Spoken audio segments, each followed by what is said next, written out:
Chapter 11 Islands and Coral Reefs. An island is a piece of land surrounded on all sides by water.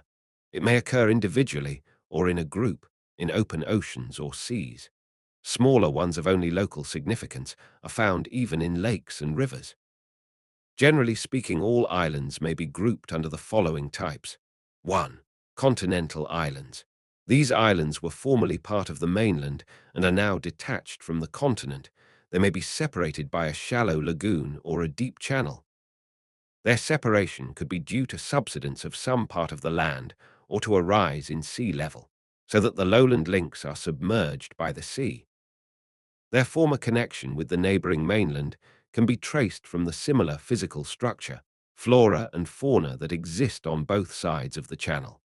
In the course of time, modification by men and other natural forces may give rise to different surface features. But even then, the basic structural features will remain the same. Continental islands may appear as a. Individual islands.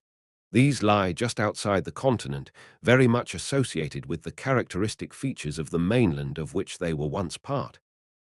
Some of the outstanding examples are Newfoundland, separated from the mainland by the Strait of Belle Isle, Madagascar by the Mozambique Channel, Ceylon by the Palk Strait, Tasmania by the Bass Strait, and Formosa by the Formosa Strait.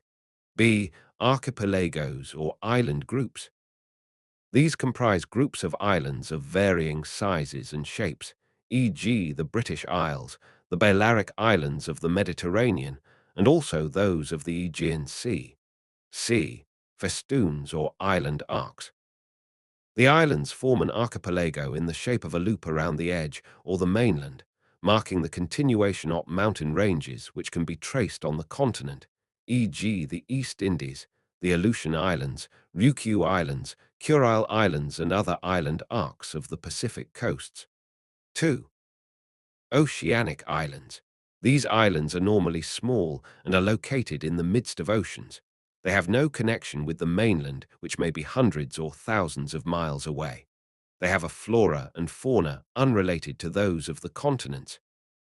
The Galapagos Islands have many unique species of animals.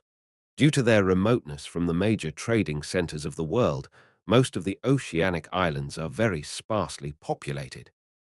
Some of them provide useful stops for aeroplanes and ocean Rarotonga in the Cook Islands, a rugged volcanic island in the Pacific NZ. High Commission Malaysia steamers that ply between continents across vast stretches of water. Generally speaking, oceanic islands fall into one of the following groups. A. Volcanic islands. Many of the islands in the oceans are in fact the topmost parts of the cones of volcanoes that rise from the ocean bed. Most of them are extinct, but there are also some active ones. The best-known volcanic peak of the Pacific Ocean is Mauna Loa in Hawaii, which is 13,680 feet above sea level. Tracing downwards, Mauna Loa is found to have been built up from the ocean floor at a depth 18,000 feet below the water surface. Other volcanic islands have emerged from the submarine ridges of the oceans. The volcanic islands are scattered in most of the Earth's oceans. In the Pacific Ocean, they occur 79 in several groups, such as Hawaii, the Galapagos Islands, and the South Sea Islands.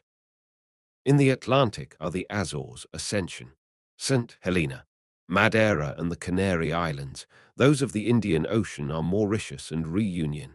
In the Antarctic Ocean are the South Sandwich Islands, Bouvet Island, and many others. B. Coral Islands. Unlike the volcanic islands, the coral islands are very much lower and emerge just above the water surface.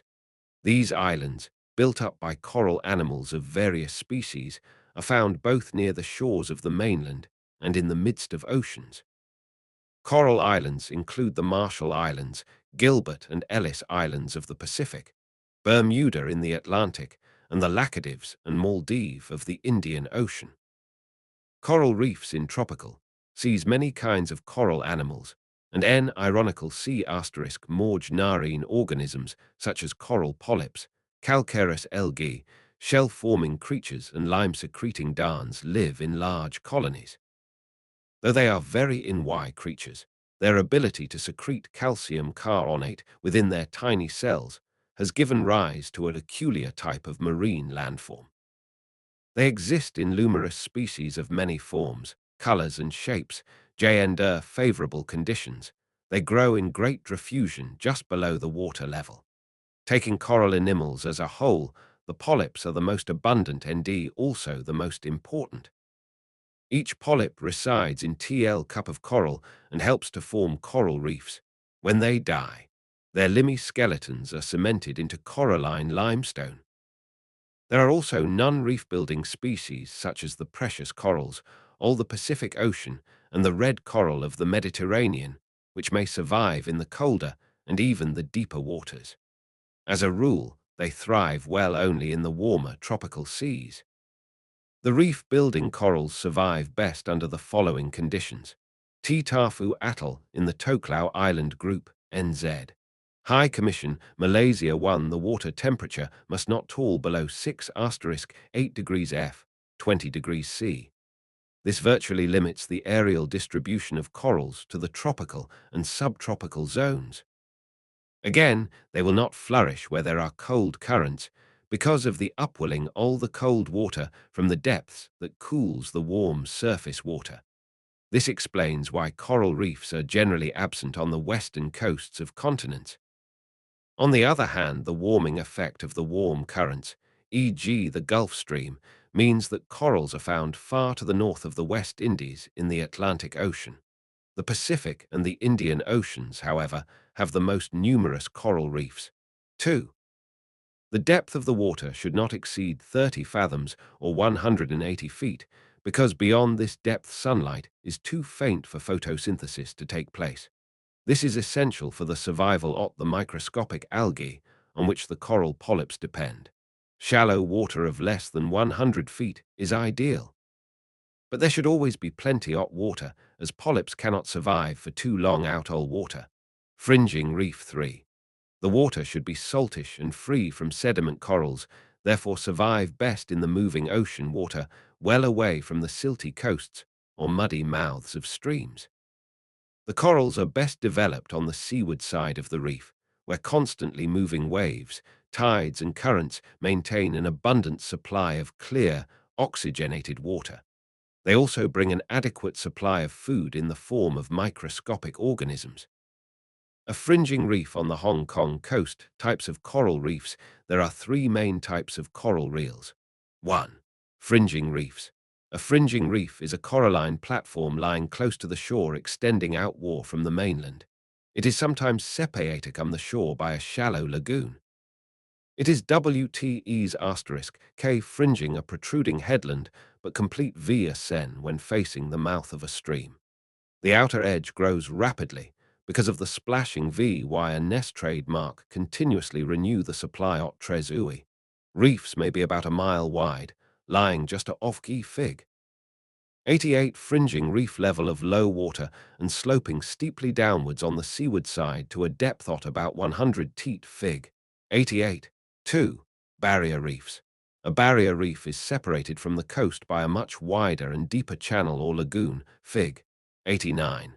The reef is partially submerged, where it lies above the water level and sand can accumulate on it. A little vegetation is possible. The barrier reefs have narrow gaps at several places to allow the water from the enclosed lagoon to return to the open ocean. Such gaps are very useful for shipping and provide the only entrances for ships to enter or leave the lagoon. The best-known barrier reef is the Great Barrier Reef off the coast of Queensland, Australia. It is 200 miles long, separated from the coast by a channel 100 miles wide in places and over 200 feet deep. 3 atolls.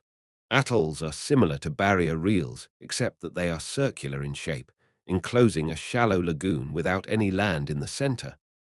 The encircling ring is usually broken in a few places to allow the free flow of water, fig. 90. On the inside of THC reefs, sand and limestone debris collect, and palm trees like coconuts may grow. Such palm trees urge 81 barrier reef fig. 89 barrier reef 82 thrive well in the brackish water of the lagoon. The nuts fall into the water and are distributed widely by floating from one coral island to another. The calm waters are useful for fishing and canoeing. Some of the large atolls, e.g. Suvadiva in the Maldives, west of Ceylon, have a lagoon over 40 miles across. A number of them provide essential air bases for trans-Pacific aircraft. The probable origin of coral reefs.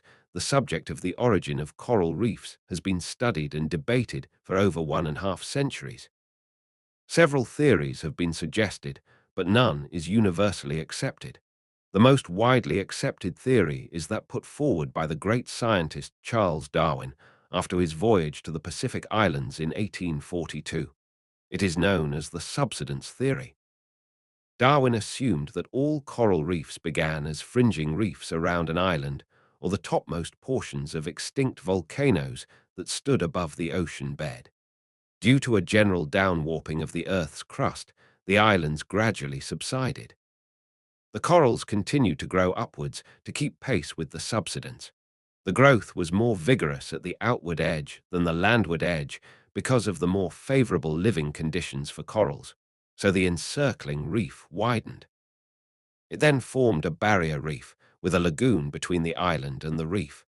Eventually, when the land completely submerged, only the outer rims of the reefs were seen, forming an atoll. The submerged island was covered by a layer of sediment so that the characteristic circular lagoon is generally shallow. Thus, atolls mark the position of the former islands. Fig 91a. More recent researches by oceanographers have revealed that the ocean floor has, in fact, been subjected to subsidence, especially in the Pacific. Darwin's explanation was therefore generally correct. Amongst the other theories, perhaps the American geographer, R.A. Darley's glacial control theory put forward in 1910 is worth consideration. During his visit to Mauna Kea in Hawaii, he noticed the close relationship between glaciation and the development of coral reefs. He believed that during the height of the ice ages, the water was too cold for any coral growth to take place. With the absence of a coral barrier, marine erosion was able to attack and lower the islands. With the return of the warmer climate, the water that was locked up in the ice sheets melted. Consequently, there was a rise in the sea level which in some cases submerged these lower islands. On these wave-planed platforms, coral reef, a fringing reef lagoon barrier reef, Roman II, subsidence of the land leads to a barrier reef developing. Lagoon atoll, Roman III, further subsidence matched by the growth of coral leads to an atoll. Fig. 91a. Darwin's theory of subsidence, coral reef growing upwards and outwards to keep pace with subsiding island, passing from fringing reef to barrier reef and eventually atoll, coral reef. A fringing reef, Roman III. Sea level rises and coral grows upwards forming atoll. F9-91b. Darley's glacial control theory began to grow upwards at the rate of a foot in a decade to keep pace with the rising water level. Fig 91b. See aural reels, where islands still project above sea level and atolls were thus formed. Recent evidence, all boring through coral formations, seems to favor Darley's explanation of a change in sea level and consequent erosion of the islands. However, the deepest borings reveal basaltic rocks. These correspond to the subsided islands envisaged B.V. Darwin. Thus, a combination of the two theories accounts for all the important features of coral reefs and atolls. Chapter 12. The Oceans, exploring the oceans. The oceans, comprising more than 70% or 140 million square miles of the Earth's surface, have tremendous potential waiting to be developed. Besides being a source of food, fish, mammals, reptiles, salt, and other marine foodstuffs, the tides can be harnessed to provide power. Formal oceanographic investigation began only with the British expedition of the Challenger, 1873-1876, the first successful worldwide deep-sea expedition. Oceanography, the science of all the oceans, has become such an important subject in recent years that researches into the deep seas have been conducted by many institutions, universities, government ministries, and other international organizations. The most famous international oceanographic research center is the International Council for the Exploration of the Sea, with its headquarters in Copenhagen. Ocean exploration, the observation and recording of oceanographic data, is a very expensive matter. It involves the operation and maintenance of specially equipped vessels in mid-ocean for long periods, and large-scale oceanographic researches are thus best undertaken by international bodies. The older echo sounding techniques have now been replaced by radar sounding and electrical echo devices to find the precise depths of ocean floors and map the relief of the oceans. Trained frogmen equipped with modern breathing apparatus are employed to gather valuable information from great depths. Deep-sea core samples are obtained by boring for the study of the oceanic deposits, the various kinds of oozes, muds, and clays. Automatic recording thermometers and other sensitive instruments can be lowered to any required depth by stationary vessels with laboratory facilities for processing any required data. For the observation and measurement of current flow, various kinds of current meters using propellers, vanes, or pendulums have been designed. Sealed bottles and other floating objects containing instructions for reporting their precise time and place of discovery are released in large numbers to compute the rate and direction of drift and current flow. With all these modern techniques at the disposal of the oceanographers, our knowledge of the mysteries of the oceans is greatly increased, but there is still much to be discovered. Piston covers, such as this, are used to sample the sediment on the ocean floors. Mohammed Ayub, the relief of the ocean basin's arc in many ways similar to the land surface. There are submarine ridges, plateau, canyons, plains, and trenches, a section drawn across an ocean. Fig.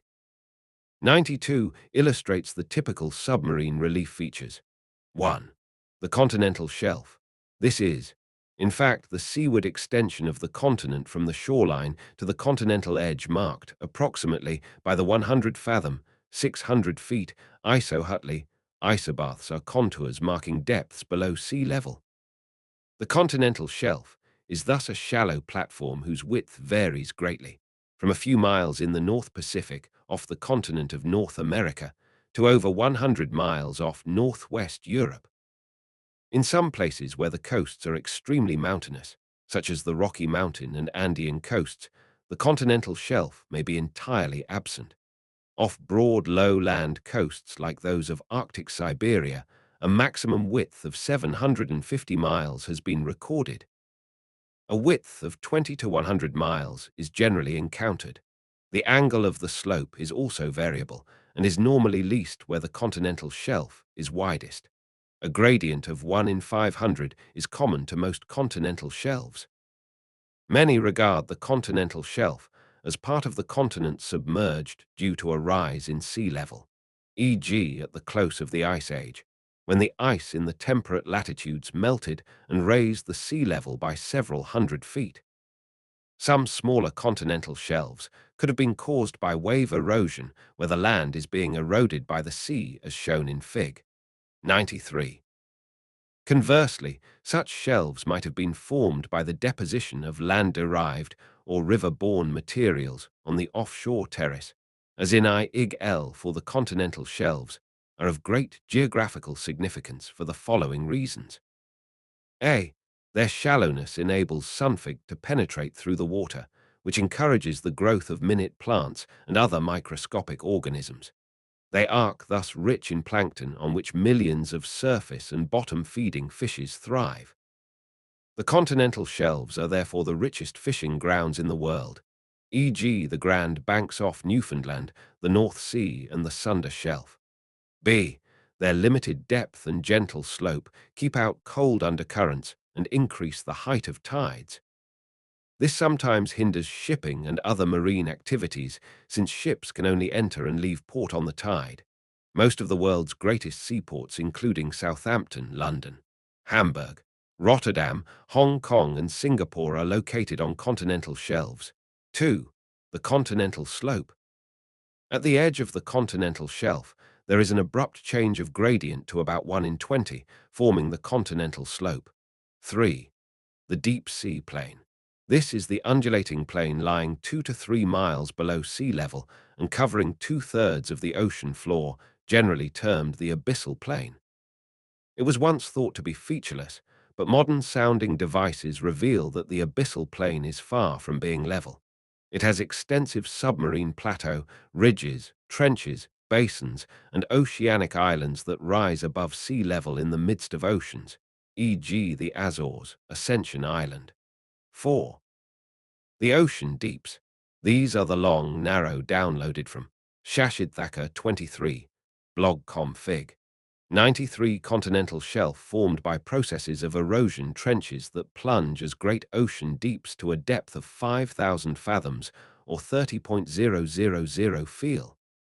Contrary to our expectations, most of the deepest trenches are not located in the midst of oceans. I arc more Oltken found close to the continents, particularly in the Pacific Ocean, where several deep trenches have been sounded.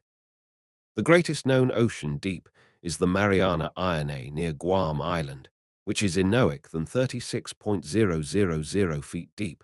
We can see from this that ocean trenches are greater in magnitude than the highest mountains on land, for the highest peak MT, Everest, is only 29,028 feet. Other notable ocean deeps include the Mindanao Deep, 35,000 feet, the Tonga Trench, 31.000 feet, and the Japanese Trench, 28,000 feet, all in the Pacific Ocean. The oceanic deposits of the ocean floor materials eroded from the earth, which are not deposited by rivers or at the coast, are eventually dropped on the ocean floor. The dominant process is slow sedimentation, where the eroded particles very slowly filter through the ocean water and settle upon one another in layers. The thickness of the layer of sediments is still unknown. Its rate of accumulation is equally uncertain. Generally speaking, we may classify all the oceanic deposits as either muds, oozes, or clays. 1. The muds. These are terrigenous deposits because they are derived from land and are mainly deposited on the continental shelves. The muds are referred to as blue, green, or red muds. Their coloring depends upon their chemical content. 2. The oozes. These are pelagic deposits because they are derived from the oceans. They are made all the shelly and skeletal remains of marine microorganisms with calcareous or siliceous parts. Oozes have a very fine, flour-like texture and either occur as accumulated deposits or float about in suspension. Fig. 94 continental shelf formed by processes of deposition 3, the clays. These occur mainly as red clays in the deeper parts of the ocean basins and are particularly abundant in the Pacific Ocean. Red clay is believed to be an accumulation of volcanic dust blown out from volcanoes during volcanic eruptions. Salinity of the ocean.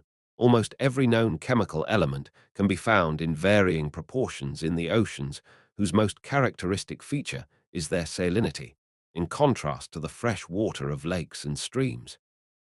All seawater contains large amounts of dissolved mineral matter, of which sodium chloride, or common salt alone, constitutes more than 77%. The other more important compounds include magnesium, calcium, and potassium, while the rest are distinguishable only in traces of very minute quantities. Due to the free movement of ocean water, the proportions of different salts remain remarkably constant in all oceans and even to great depths. But the degree of concentration of the salt solution in oceans does vary appreciably in different areas. This is expressed as salinity, the degree of saltness of water, either as a percentage or more often in parts per thousand. Variations are shown in salinity distribution maps by isohalinks, lines joining places having an equal degree of salinity. Generally speaking, the average salinity all the oceans is 35.2%, about 35 parts of salt in 1,000 parts of water. In the Baltic Sea, where there is much dilution by fresh water and melting ice, the salinity is much lower, Only about 7% are in the Red Sea, where there is much surface evaporation and fewer rive to bring in fresh water. The average salinity increases to 39%. In enclosed seas, which arc areas of inland drainage, such as the Caspian Sea, the salinity is very high, 1x 0%, and in the Dead Sea of Palestine, asterisk salinity of 250% has been recorded. One he higher 86 salinity is perhaps that of El Akvan in Asia Minor, with 330% N. It is a salt lake, and salts are collected from its shores. The density of the water is so high that in Lake Van or the Dead Sea, it is almost impossible to sink. Beginner swimmers will find it much easier to float here than anywhere else. I.e. variation of salinity in the various seas and oceans is affected by the following factors. 1. The rate of evaporation, i.e. waters fringing the Ligley pressure belts of the trade wind deserts between 20 degrees and 30 degrees N. And S. have high salinity because of the high rate of evaporation caused by high temperature and low humidity. The temperate oceans have lower salinity due to the lower temperature and a lower rate of evaporation. 2. The amount of fresh water added high precipitation, streams and icebergs. Salinity is lower than the average 35% in equatorial waters because of the heavy daily rainfall and high relative humidity.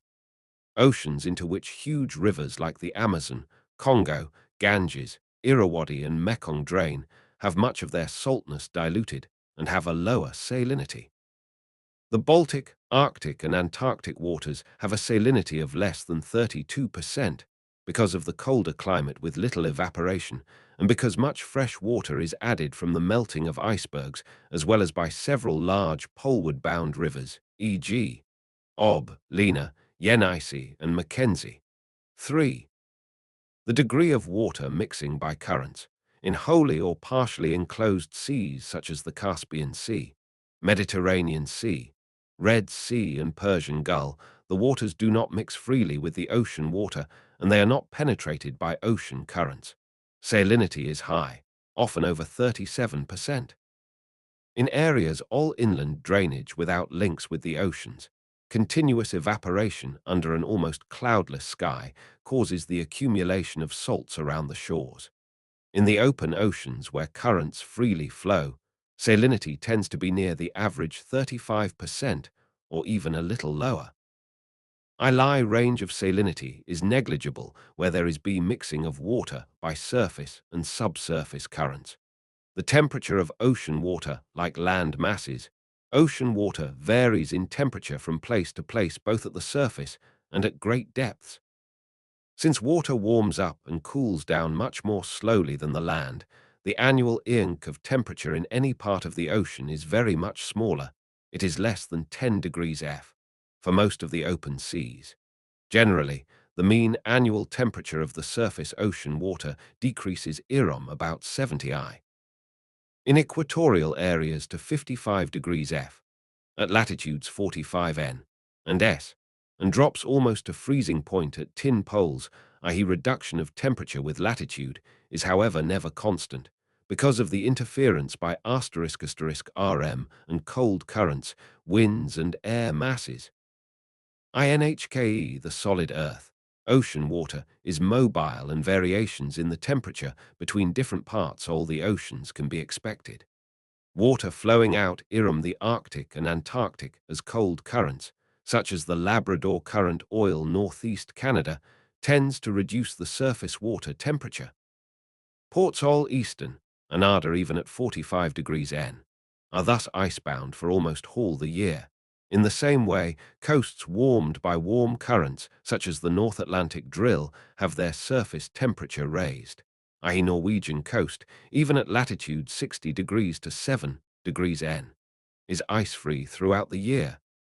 The highest water temperatures are found in enclosed seas in the tropics, e.g. the Red Sea, which records a temperature of 85 degrees to 0 degrees F, i.e. Arctic and Antarctic waters are so cold that their surface is permanently frozen as pack ice down to a depth of several feet. In the warmer summer, Parts of the ice break oil as icebergs that both dilute the water and lower the surface temperature, all surrounding ice-free seas. The temperature of the oceans also varies vertically with increasing depth. It decreases rapidly for the first 200 fathoms at the rate of 1 degrees F. For every 10 fathoms, and then more slowly until a depth of 500 fathoms is reached. Beyond this, the drop is scarcely noticeable, less than 1 degrees F, for every 100 fathoms. In the ocean deeps below 2,000 fathoms, 12,000 feet, the water is uniformly cold, just a little above freezing point. It is interesting to note that even in the deepest ocean trenches, more than 6 miles below the surface, the water never freezes. It is estimated that over 80% of all ocean waters have a temperature between 35 degrees and 40 degrees F. The movements of ocean currents are large masses of surface water that circulate in regular patterns around the oceans, as shown in the world map in Fig. 95. Those that flow from equatorial regions polewards have a higher surface temperature and are warm currents. Those that flow from polar regions equatorwards have a lower surface temperature and are cold currents. Their direction of movement is indicated by the arrows, but why should they follow such a pattern? Some of the underlying factors are explained below. I. The planetary winds.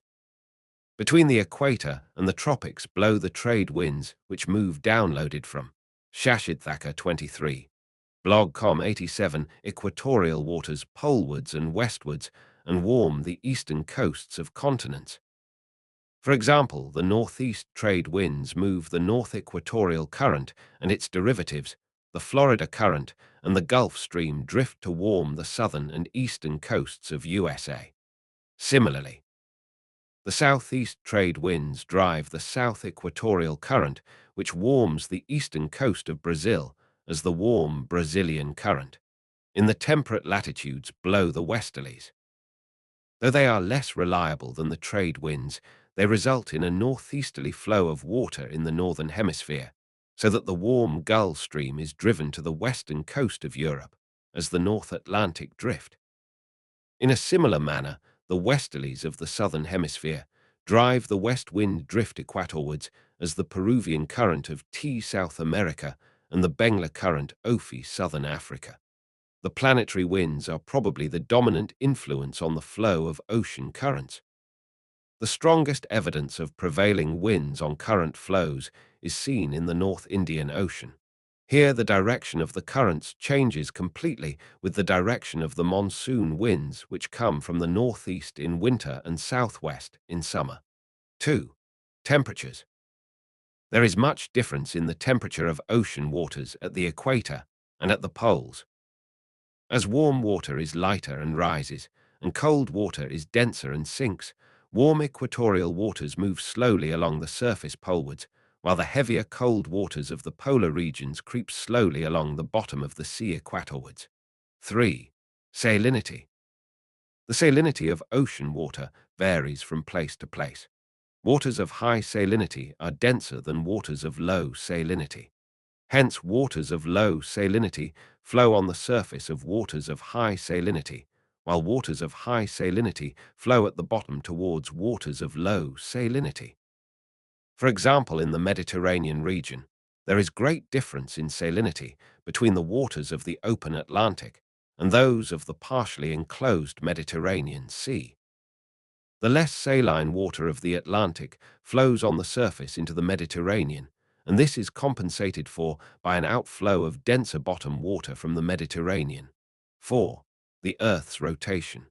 The Earth's rotation deflects freely moving objects, including ocean currents, to the right. In the northern hemisphere, this is a clockwise direction, e.g. the circulation of the Gulf Stream drift and the Canaries current. In the southern hemisphere, it is an anti-clockwise direction, e.g. the Brazilian current and the west wind drift. 88.5. Land. A land mass always obstructs and diverts a current. For instance, the tip-hot southern Chile diverts part of the west wind drift northwards as the Peruvian current. Similarly, the shoulder of Brazil at Cape São Roque divides the west-flowing equatorial currents into the KN current, which flows northwestwards, and the Brazilian current, which flows southwestwards. The circulation of the Atlantic Ocean. Let us now study more closely the circulation of ocean currents in the Atlantic Ocean. We shall begin with the north and south equatorial current at the equator. The steady trade winds constantly drift two streams of water from east to west. At the shoulder of northeast Brazil, the protruding land mass splits the south equatorial current into the KN current, which flows along the Guiana coast, and the Brazilian current, which flows southwards along the east coast of Brazil. In the North Atlantic Ocean, the KN current is joined and reinforced by the North Equatorial Current and heads northwestwards as a large mass of equatorial water into the Caribbean Sea. Part of the current enters the Gulf of Mexico and emerges from the Florida Strait between Florida and Cuba as the Florida Current. The rest of the equatorial water flows northwards east of the Antilles to join the Gulf Stream off the southeastern USA. The Gulf Stream drift is one of the strongest ocean currents, 35 to 100 miles wide, 2,000 feet deep, and with a velocity of 3 miles an hour. The current hugs the coast of America as far as Cape Hatteras, latitude 35 degrees N, where it is deflected eastwards under the combined influence of the westerlies and the rotation of the Earth. It reaches Europe as the North Atlantic Drift. This current, flowing at 10 miles per day, carries the warm equatorial water for over 1,000 miles to the coasts of Europe. From the North Atlantic, it fans out in three directions: eastwards to Britain, northwards to the Arctic, and southwards along the Iberian coast as the cool Canaries Current. Oceanographic researches show that almost two-thirds of the water brought by the Gulf Stream to the Arctic regions is returned annually to the tropical latitudes by dense, cold polar water that creeps southwards in the ocean depths. The Canaries Current, flowing southwards, eventually merges with the North Equatorial Current, completing the clockwise circuit in the North Atlantic Ocean. Within this ring of currents, an area in the middle of the Atlantic has no perceptible current, a large fig. 95 oceans currents of the world amount of floating seaweed gathers, and the area is called the Sargasso Sea. Apart from the clockwise circulation of the currents, there are also currents that enter the North Atlantic from the Arctic regions. These cold waters are blown south by the outflowing polar winds. The Erminger Current, or East Greenland Current, flows between Iceland and Greenland and cools the North Atlantic Drift at the point of convergence. The cold Labrador Current drifts southeastwards between West Greenland and Baffin Island to meet the warm Gulf Stream off Newfoundland, as far south as 50 degrees N, where the icebergs carried south by the Labrador Current melt. The South Atlantic Ocean follows the same pattern of circulation as the North Atlantic Ocean. The major differences are that the circuit is anti-clockwise, and the collection of seaweed in the still waters of the mid-South Atlantic is not so distinctive. Where the South Equatorial Current is split at Cape São Roque, one branch turns south as the warm Brazilian Current. Its deep blue waters are easily distinguishable from the yellow, muddy waters carried hundreds of miles out to sea by the Amazon further north, at about 40 degrees S. The influence of the prevailing westerlies and the rotation of the Earth propel the current eastwards to merge with the cold west wind drift as the South Atlantic Current. On reaching the west coast of Africa, the current is diverted northwards as the cold Bengla Current, the counterpart of the Canaries Current. It brings the cold polar waters of the west wind drift into tropical latitudes. Driven by the regular southeast trade winds, the Bengla Current surges equator-wards in a northwesterly direction to join the South Equatorial Current. This completes the circulation of the currents in the South Atlantic. Between the North and South Equatorial Currents is the east-flowing Equatorial Countercurrent. The circulation of the Pacific Ocean. The pattern of circulation in the Pacific is similar to that of the Atlantic, except in modifications which can be expected from the greater size and the more open nature of the Pacific. The circulation can be easily followed in Fig. 95. Try to correlate it with the currents in the Atlantic. The North Equatorial Current flows westwards with a compensating equatorial countercurrent running in the opposite direction. Due to the greater $9 downloaded from Shashid Thacker 23 blog. Expanse of the Pacific and the absence of an obstructing land mass the volume of water is very much greater than that of the Atlantic Equatorial Current. The northeast trade winds blow the North Equatorial Current off the coasts of the Philippines and Formosa into the East China Sea as the Kuroshio or Kuroshio or Japan Current. Its warm waters are carried polewards as the North Pacific Drift, keeping the ports of the Alaskan coast ice one-re in winter. The cold Bering Current, or Alaskan Current, creeps southwards from the narrow Bering Strait and is joined by the Okhotsk Current to meet the warm Japan Current as the Oyashio, off Hokkaido. The cold water eventually sinks beneath the warmer waters of the North Pacific Drift. Part of it drifts eastwards as the cool Californian Current along the coasts of the western USA and coalesces with the North Equatorial Current to complete the clockwise circulation. The current system of the South Pacific is the same as that of the South Atlantic. The South Equatorial Current, driven by the southeast trade winds, flows southwards along the coast of Queensland as the East Australian Current, bringing W-arm equatorial waters into temperate waters. The current turns eastwards towards New Zealand under the full force of the westerlies in the Tasman Sea and merges with part of the cold west wind drift as the South Pacific Current. Obstructed by the tip of southern Chile, the current turns northwards along the western coast of South America as the cold Humboldt or Peruvian Current. The cold water chills any wind that blows onshore so that the Chilean and Peruvian coasts are practically rainless. The region is rich in microscopic marine plants and animals that attract huge shoals of fish. Consequently, millions of seabirds gather here to feed on the fish.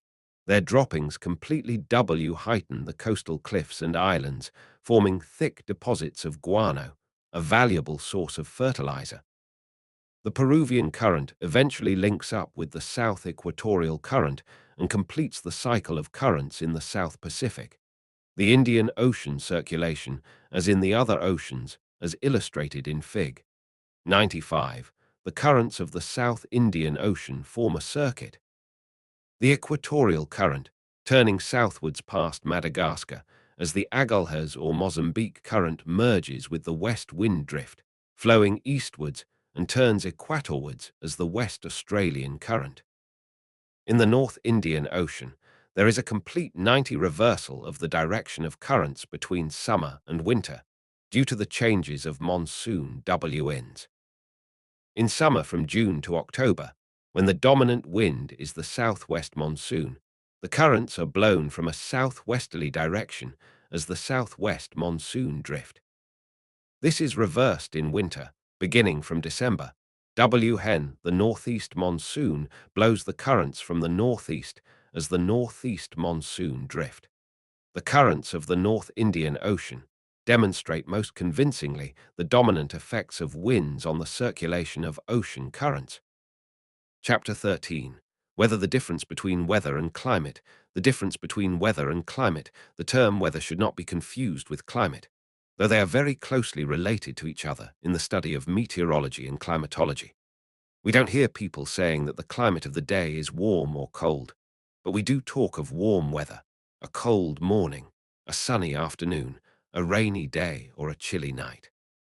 Any casual remarks about the atmospheric conditions of a certain place at a certain time are about weather. It is never static, and thus cannot be generalized. In the same country, even over a small area, the weather can vary tremendously. It may be sunny in one part of the district, but raining heavily a few miles away. Strong gales may be experienced along the coasts, while the interior may be relatively calm. It is important to realize that any place can be subjected to haphazard changes in weather at any time. When we speak of climate, we mean the average atmospheric conditions of an area over a considerable time. For climatic averages, a minimum period of 35 years is desirable. This involves the systematic observation, recording and processing of the various elements of climate, such as rainfall, temperature, humidity, air pressure, winds, clouds, and sunshine, before any standardization of the climatic means or averages can be arrived at. The climate of Malaysia is described as hot, wet, equatorial clinuite, which is a summing up of the average everyday climate of the country throughout the year. The degree of variability in the climate or weather degrees F a country also differs. Generally speaking, the climate of temperate latitudes is far more variable than that of the tropics. The climate of the British Isles is so changeable that many people have commented that Britain has no climate, only weather. Conversely, the climate of Egypt is so static that it makes a good deal of sense when people say that Egypt has no weather, only climate. The importance of climate, and whether the profound influence of climate, and whether over man's activities can be seen from his everyday life. Forces of nature have regulated to a very great extent the sort of food we eat, what we wear, how we live and work. Our mental alertness, our physical characteristics, and even our racial differences when closely examined have at least some relationship with climate. The direction of winds once controlled the pattern of trading routes. The safety of modern air communications is closely tied to accurate meteorological reports from the ground stations. Despite the advances made in science and technology, farmers and their crops are still at the mercy of the climate and the weather. Conditions of temperature, precipitation, and humidity may promote or discourage the growth of fungus and diseases, which may be injurious to both men and crops. Death rates are normally high in tropical countries and low in deserts, because germs are not transmitted readily in regions of high temperature and low humidity.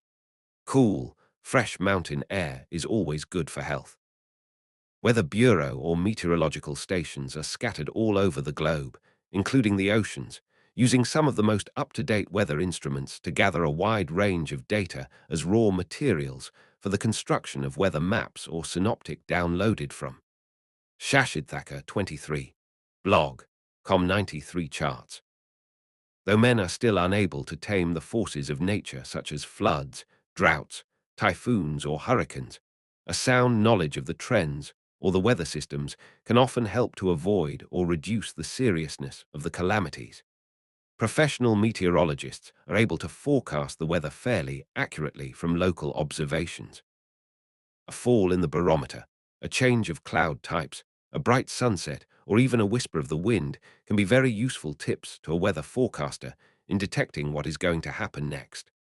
A casual glance at the sky will be sufficient for a weather expert to sum up the conditions of the atmosphere. Today, farmers are becoming more and more dependent upon meteorological services. A knowledge of the likely weather of a place will be useful for a farmer to plan his work for the season or the year. Frequent agricultural bulletins issued by the Meteorological Office will assist farmers to take due precautions against frosts, hail, heavy snowfall, or a period of possible drought. Sailors at sea are warned promptly of any oncoming gale or typhoon. Modern air transport, military operations, geographical expeditions, even important games and outines often take due consideration of meteorological reports. A fair knowledge of the weather is not only useful, but often essential. The elements of weather and climate to collect various climatic data and to prepare maps and charts of them, the following elements of climate are normally observed and measured by weather instruments. 1. Rainfall. Rainfall, including other forms of precipitation, snow, sleet, and hail, is always measured by a metal instrument called a rain gauge, Fig 96. It consists of a copper cylinder with a metal funnel either 5 inches or 8 inches in diameter, which leads into a smaller copper container or a glass bottle. The hole in the funnel that leads down to the container is very small so that evaporation of the collected rain is minimized.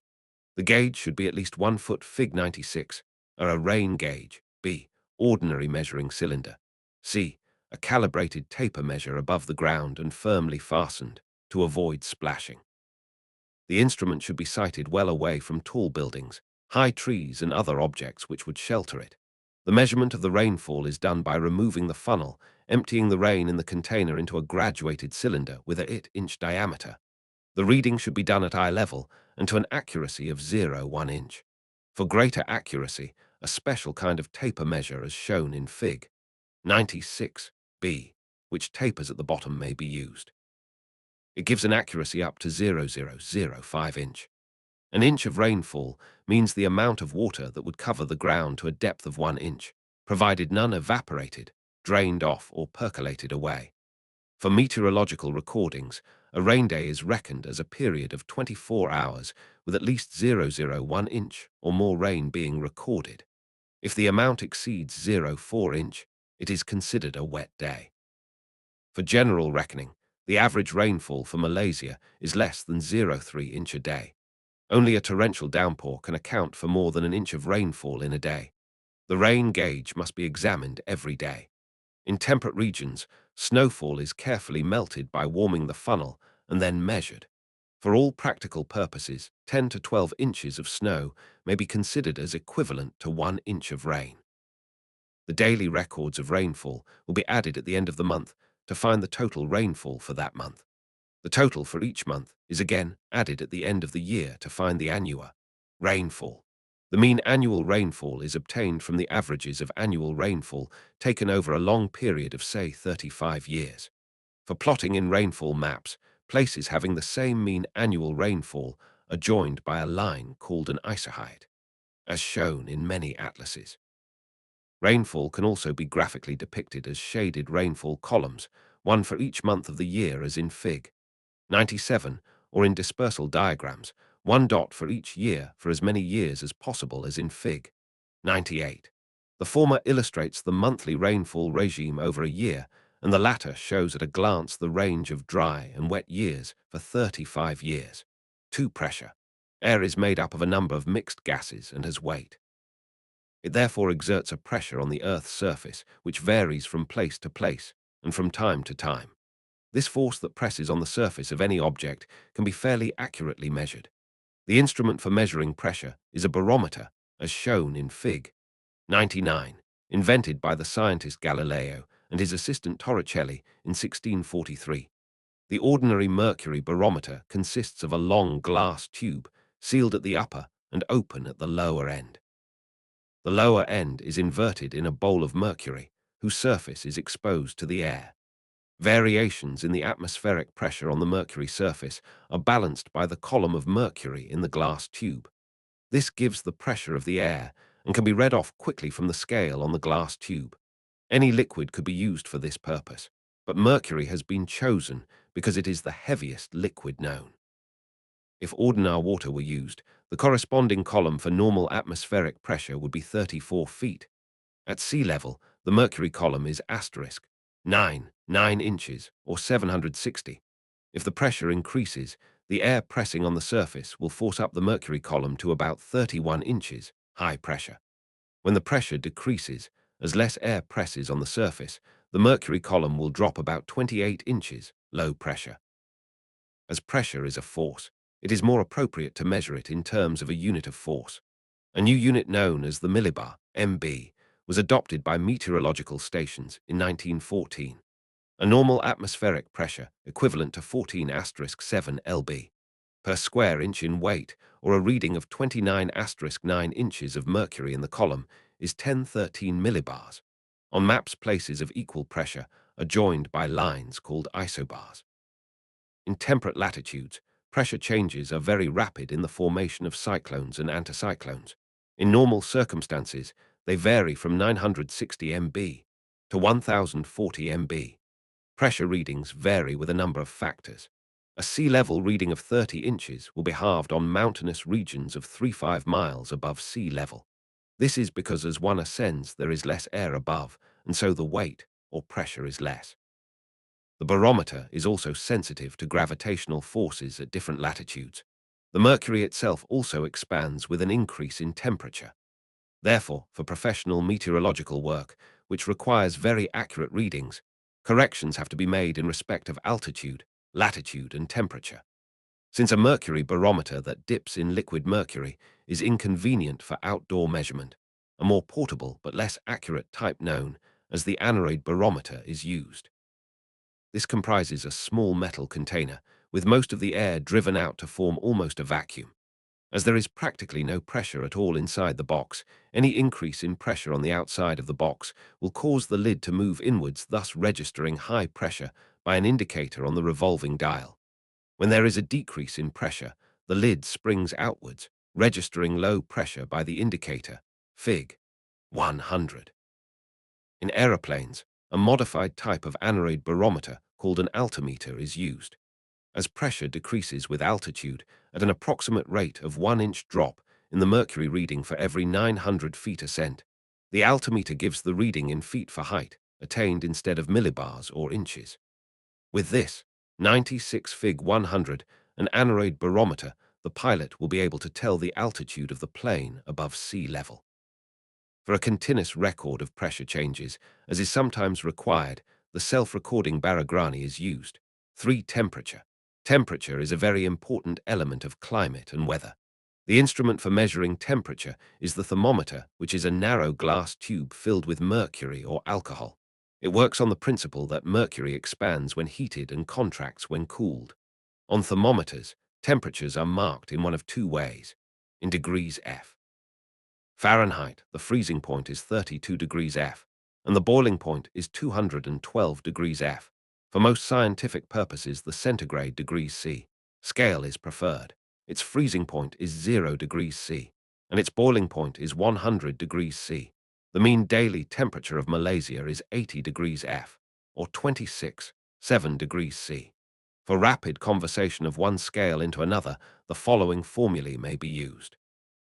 To obtain Fahrenheit equals T8x degrees C plus 32 degrees F, e.g. to convert 20 degrees C into Fahrenheit, 18x 20 degrees C plus 32 degrees F equals 36 degrees plus 32 degrees equals 68 degrees F. To obtain centigrade equals degrees F minus 32 M8, e.g. to convert 59 degrees F into centigrade, 59 degrees minus 32 degrees, R1 asterisk 8 equals 27 plus 1 asterisk 8 equals 15 degrees C.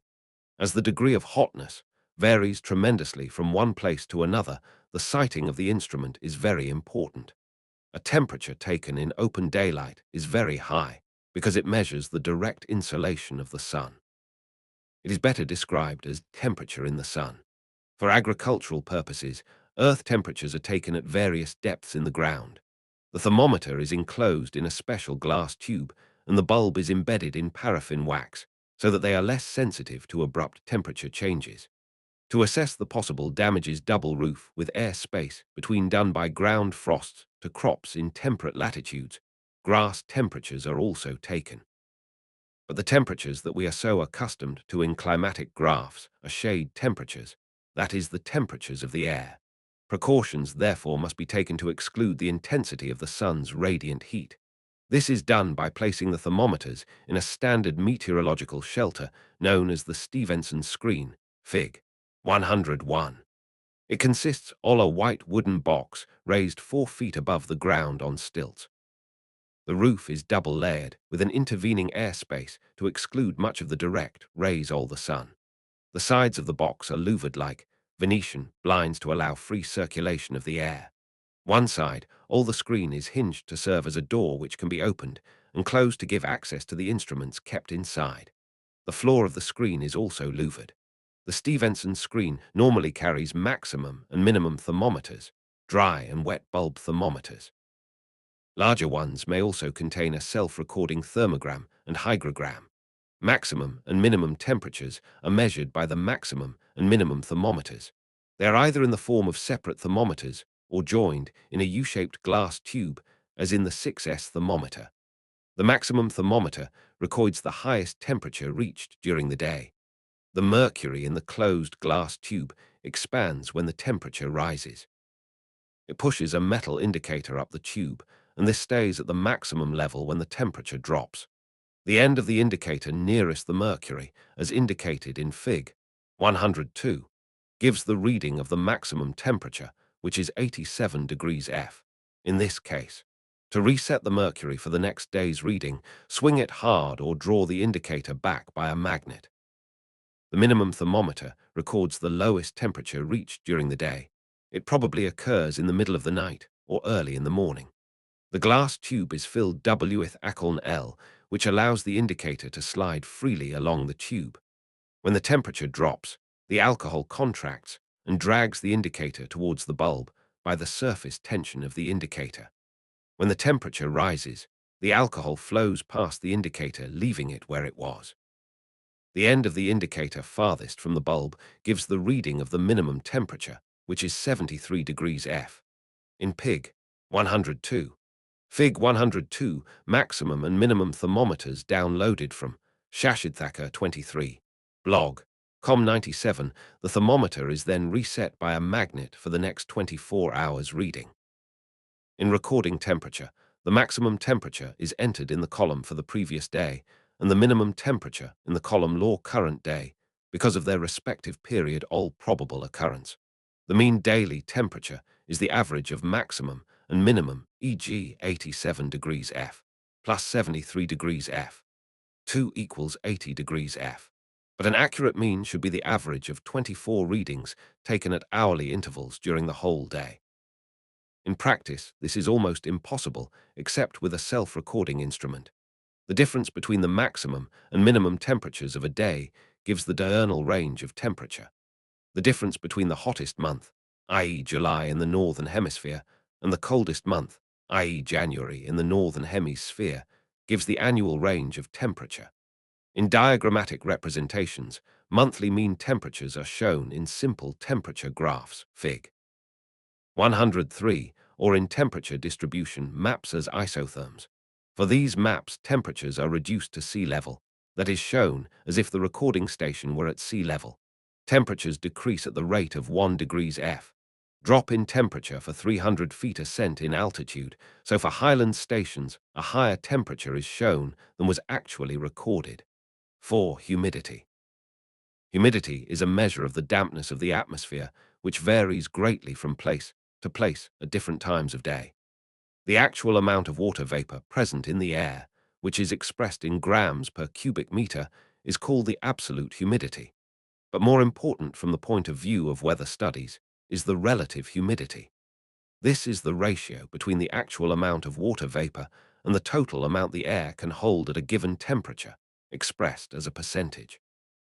Warm air can hold more water vapor than cold air, so if it contains only half the amount it could carry, the relative humidity is 50%. In the equatorial regions, over 80% is common in the morning, which means the air contains 4/5 as much water vapor as it can carry. When the relative humidity reaches 100%, the air is completely saturated. The air temperature is said to be at dew point. Further cooling will condense the water vapor into clouds or rain. It is thus clear that when relative humidity is high, the air is moist, as in the equatorial regions. When it is low, the air is dry, as in the deserts. The instrument for measuring relative humidity is the hygrometer, which comprises wet and dry bulb thermometers placed side by side in the Stevenson screen, Fig. 104. The dry bulb is, in fact, the ordinary thermometer that measures the shade temperature mentioned earlier. The wet bulb is kept wet by a wick that dips into a reservoir of distilled water. When the air is not saturated, evaporation, which produces a cooling effect, takes place from the moist wick. The wet bulb therefore always shows a lower reading than the dry bulb.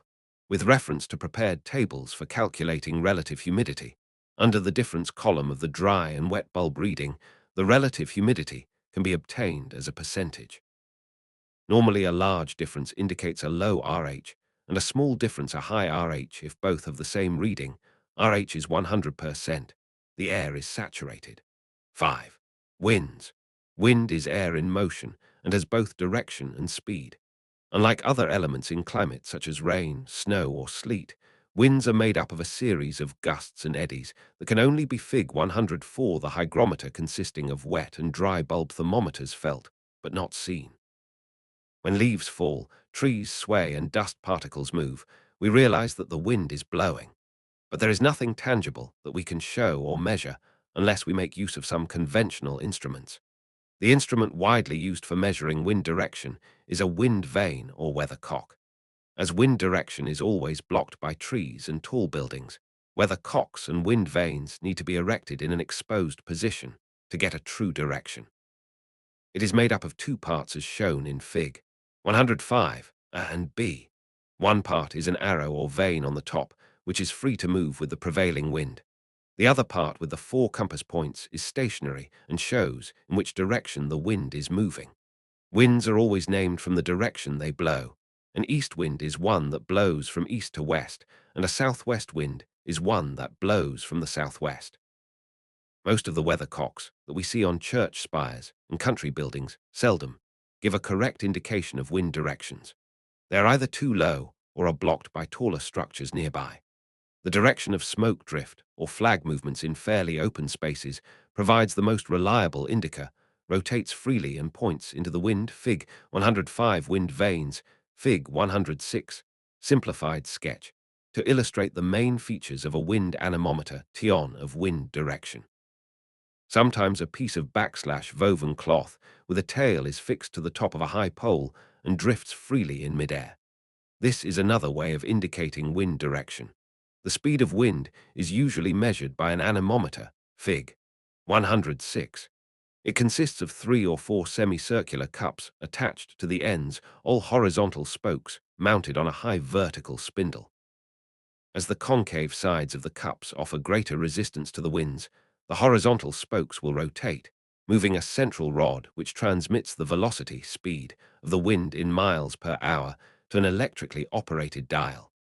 But the speed recorded is not absolutely accurate, because after the winds have abated, the rotation continues due to its own momentum. With some modifications, the anemometer can also record wind directions. Since an anemometer is not easily available, a little practice of local wind observations will help us to assess the speed of winds. By seeing the way some objects move, a great deal can be said about the strength of winds. The best guide is obtainable from the Beaufort wind scale, which was devised by Admiral Beaufort in 1805 for estimating wind speed. Frequent reference to the table in your free time will help you to learn it quickly. 6. Sunshine. As mentioned in Chapter 1, the amount of sunshine a place receives depends on the seasons, a factor determined by latitude and by the position of the Earth in its revolution around the Sun. Tourist resorts, particularly in the higher temperate latitudes, are most concerned about the numbers of hours of sunshine they receive. In the tropics, where sunshine is abundant, people are less interested in the amount. In the meteorological station, sunshine duration is recorded by a sundial. 4 inches in diameter, 99, through which the sun's rays are focused upon a sensitized card, graduated in hours. A line is made on the card when it is sufficiently heated, but not when the rays are faint. On maps, places with equal sunshine duration are joined by isohels. 7 clouds. When air rises, it is cooled by expansion. After dew point has been reached, cooling leads to condensation of water vapor in the atmosphere. Tiny droplets of water vapor which are too small to fall as rain or snow, less than 0.1 cm, approximately 0.5 inches in radius, will be suspended in the air and float as clouds. Their form, shape, height, and movements tell us a great deal about the sky conditions and the weather we are likely to experience. It is fascinating and very rewarding to know something about the clouds which we see every day, for meteorological purposes. The amount of cloud cover in the sky is expressed in eighths or octaves, e.g. 280 is quarter covered, 483 is half covered, 68 is 3/4 obscured, and 88 is completely overcast. They are shown on weather maps by disks, shaded in the correct proportions. Details of cloud type are indicated in code figures which have been internationally accepted. On maps, places with an equal degree of cloudiness are joined by lines known as isomorphs. As clouds vary so quickly from time to time at any particular place, isomorph maps have little significance. The classification of clouds is based on a combination of form, height, and appearance. 4 major cloud types and their variations can be recognized. High clouds, mainly cirrus, CI, of feathery form at 20, 40, 20,000 feet above ground. Downloaded from Shashidthaka 23 blog, Comi cirrus, CI. This looks fibrous and appears like wisps in the blue sky. It is often called mare's tails. It indicates lair weather and often gives a brilliant sunset. Roman 2. Cirrocumulus CC. This appears as white globular masses forming ripples in a mackerel sky asterisk. Roman 3. Cirrostratus CS. This resembles a thin white sheet or veil. The sky looks milk, and the sun or moon shines through it with a characteristic halo. B. Medium clouds, mainly alto, alt, or middle height clouds at 720,000 leet. JV. Altocumulus altcu. These are woolly, bumpy clouds arranged in layers and appearing like waves in the blue sky. They normally indicate fine weather. V. Altostratus altscent.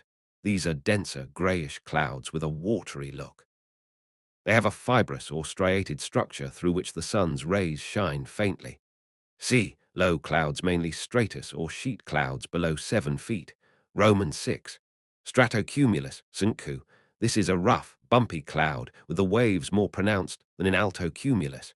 There is great contrast between the bright and shaded parts. Altocumulus cloud, Royal Netherlands Meteorological Institute. Roman 7. Stratus, and this is a very low cloud, uniformly grey and thick, which appears like a low ceiling or highland fog. It brings dull weather with light drizzle. It reduces the visibility all aircrolt and is thus a danksai. Roman 8. Nimbostratus nascent. This is a dark, dull cloud, clearly layered, and is also known as a rain cloud. It brings continuous rain, snow, or sleet.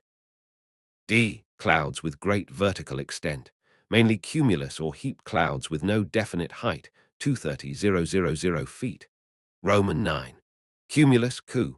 This is a vertical cloud with a rounded top and horizontal base, typical of humid tropical regions, associated with uprising convectional currents. Its great white globular masses may look grey against the sun, but it is a fair weather cloud. Excumulonimbus, Kunai. This is, in fact, an overgrown cumulus cloud, extending for a tremendous vertical height from a base of 2,000 feet to over 30 feet. Its black and white globular masses take a fantastic range of shapes. Its cauliflower top often spreads out like an anvil. This is frequently seen in tropical afternoons. It is also referred to as a thundercloud and brings convectional ram, accompanied by lightning and thunder.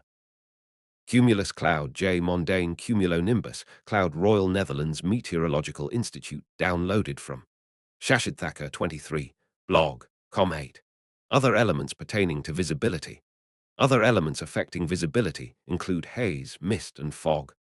A haze, this is caused by smoke and dust particles in industrial areas, or may be due to unequal refraction of light in air of different densities in the lower atmosphere.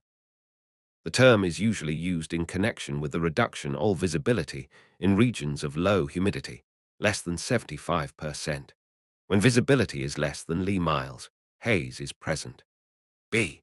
Mist. The condensation all water vapor in the air causes small droplets all water to float about, forming clouds at ground level called mist. It reduces visibility to about 1 meters or 1,100 yards.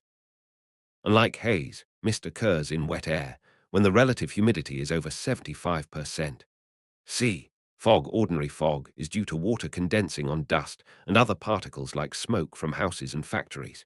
It only occurs in the lower strata of the atmosphere as a sort of dense ground cloud. The visibility in fog is even less than 1 meters. In industrial areas, like those all the Black Country in northern England, very thick smoky log is formed, called smog. The visibility may be reduced to 220 yards or even less. Fogs that occur on hills are called hill togs. They are most common in the morning, even in the tropics, and disperse when the sun rises. In temperate lands, when days are hot and nights are clear and still, fogs may also result from cooling of the land's surface by radiation. The lower layers of the air are chilled, and water vapor in the atmosphere condenses to form radiation fog or land fog. When the cooling surface is over the sea, or when a damp airstream is brought into contact with a cold current, as off Newfoundland, sea fog is formed. It varies in depth and thickness. Some sea fogs are so shallow and light that the masts of ships can be seen protruding above them. Generally speaking, fogs are more common over seas than lands and are most prevalent over coastal areas. The dry interiors experience haze or mist. Dense fogs are more likely to occur in the high and middle latitudes rather than the tropics. Downloaded from Shashidthaka 23 blog.com. Chapter 14. Climate. The atmosphere. The atmosphere is made up of gases and vapor and receives incoming solar energy from the sun, giving rise to what we call climate. We actually live at the bottom of this indefinite layer of atmosphere where the air is densest. Higher up, the air thins out, and it is still a matter of conjecture where the atmosphere ends. One estimate puts this limit at about 600 miles above sea level. The lowest layer, in which the weather is confined, is known as the troposphere. It extends from the Earth's surface for a height of 6 miles, and within it, temperature normally falls with increasing altitude. The climatic elements such as temperature, precipitation, clouds, pressure, and humidity within the troposphere account for the great variations in local climate and weather that play such a great part in our daily lives. From analyses taken in different parts of the globe, it is found that the lower part of the atmosphere contains a consistent proportion of certain gases: 78% of nitrogen, 21% of oxygen, 0.03% of carbon dioxide, and minute traces of argon, helium, and other rare gases. In addition, it has an unpredictable proportion of water, existing either as a gas like water vapor, a liquid like rain, clouds, and sleet, or a solid like snow and hailstones, as well as other solid particles like smoke and dust. It is because of the variable water content of the atmosphere that we have such great contrasts in weather and climate over different parts of the world. If we were to live in a dry atmosphere, absolutely without water, there would be no weather and not even much climate. Above the troposphere lies the stratosphere, or the upper layer of the atmosphere. It extends upwards for another 50 miles or even more. It is not only very cold, but cloudless, with extremely thin air and without dust, smoke, or water vapor, but there are marked seasonal temperature changes. Beyond the stratosphere is the ionosphere, which goes several hundred miles up. It has electrically conducting layers, which make shortwave radio transmission possible over long distances. Modern artificial satellite lights, launched in the upper strata of the atmosphere, as well as balloons, are used to transmit back to Earth valuable information regarding the conditions of the atmosphere. Insolation. The only source of energy for the Earth's atmosphere comes from the Sun, which has a surface temperature of more than 10,800 degrees F. This energy travels through space for a distance of 93 million miles and reaches us as solar energy or radiant energy in the process called insolation. This radiation from the sun is made up of three parts: the visible white light that we see when the sun shines, and the less visible ultraviolet and infrared rays. The visible white light is the most intense and has the greatest influence on our climate. The ultraviolet rays affect our skin and cause sunburn when our bare body is exposed to them for too long a period. The infrared rays can penetrate even dust and fog and are widely used in photography. Only that part of the sun's radiation which reaches the earth is called insolation. What matters most is the effect of the atmosphere upon the incoming solar radiation.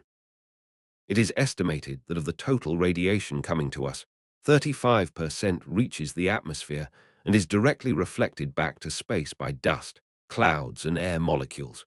It plays practically no part in heating the Earth and its atmosphere. Another 14% is absorbed by the water vapor, carbon dioxide, and other gases. Its interception by the air causes it to be scattered and diffused, so that the visible rays of the spectrum between the ultraviolet and infrared give rise to the characteristic blue sky that we see above us. The remaining 51% reaches the Earth and warms the surface.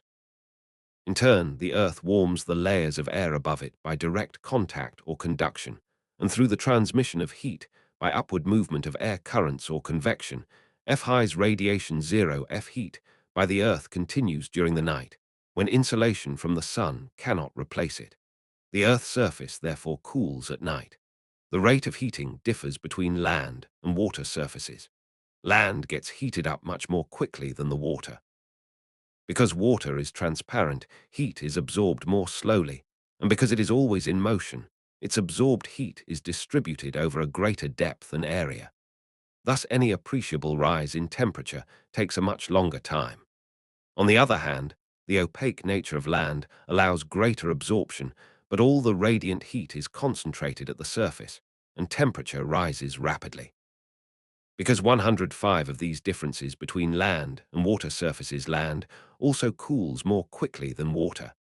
Elements of climate and factors affecting them of the various climatic elements, temperature, precipitation, pressure and winds, are the most important because of their far-reaching global influences. These elements and their distribution, whether horizontal from equatorial to polar regions or vertical from ground to atmosphere, are in one way or another affected by some or all of the climatic factors: latitude, altitude, continentality, ocean currents, insolation, prevailing winds, slope and aspect, natural vegetation and soil. Temperature, the importance of temperature. 1. Temperature influences the actual amount of water vapor present in the air and thus decides the moisture-carrying capacity of the air. 2. It decides the rate of evaporation and condensation, and therefore governs the degree of stability of the atmosphere. 3. As relative humidity V is directly related to the temperature of the air, it affects the nature and types of cloud formation and precipitation. Factors influencing temperature. 1. Latitude, as explained in Chapter 1. Due to the Earth's inclination, the midday sun is almost overhead within the tropics, but the sun's rays reach the Earth at an angle outside the tropics. Temperature thus diminishes from equatorial regions to the poles. This is illustrated in Fig. 107. It shows two bands of rays coming from the sun to two different latitudes on the Earth's surface. Band Ri falls vertically over the equatorial latitudes on surface E band, R2 falls R7, the effect of istitude on solar insolation. This show Vs why temperatures are lower in higher latitudes than in the tropics obliquely over the temperate latitudes on surface Tri travels through a shorter distance, and its concentrated solar insolation heats up a smaller surface area. Temperature is thus high. On the other hand, R2 travels through a longer distance, and much of its heat is absorbed by clouds, water vapor, and dust particles. Its oblique ray has to heat up a large area. Temperature is therefore low. 2. Altitude. Since the atmosphere is mainly heated by conduction from the Earth, it can be expected that places nearer to the Earth's surface are warmer than those higher up. Thus, temperature decreases with increasing height above sea level. This rate of decrease with altitude, lapse rate, is never constant, varying from place to place and from season to season.